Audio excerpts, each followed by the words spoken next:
Hello everyone, this is Aman, your full stack instructor. Welcome to Perfect eLearning family. In today's class, we will discuss about HTML tags, HTML attributes and elements. So let's start without any delay. Now first we'll cover about the HTML tags. Now students, to add any type of content in our website, we use HTML tags. Be it any text, any video, image or links. Any type of content, we have to use the HTML tags.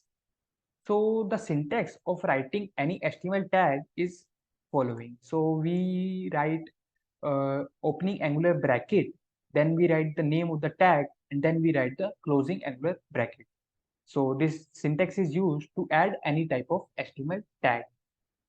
Now, the HTML tags are of two types. The first one is the container tags and the second one is the empty tags. So what's the difference between them? Let's understand. The container tags are used to enclose some content between them. So the container tags have one opening tag and one closing tag. As you can see in the example, I have used the paragraph tag which is written as p tag. So there is one opening tag which is the angular bracket, p tag and closing bracket. So this is one opening tag. Then there is some content enclosed which is one text which is written like this is a paragraph, and then we can see one closing tag. So there is angular bracket, then we use forward slash to represent that it is a closing tag. Then it's again the p tag and closing angular bracket.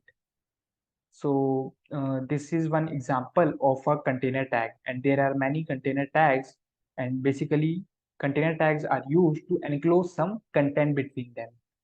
So for example, as you can see, this is a paragraph is a content here. Then next comes the empty tags. Now the empty tags are quite opposite to the container tags. They don't enclose any content between them. So they only have one opening tag. They don't have any closing tags.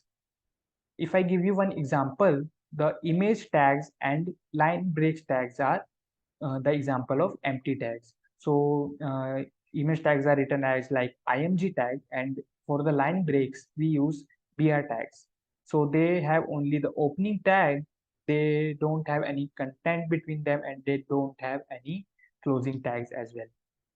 So this was the idea about what are the HTML tags. Now we will learn about what are HTML elements and what are HTML attributes.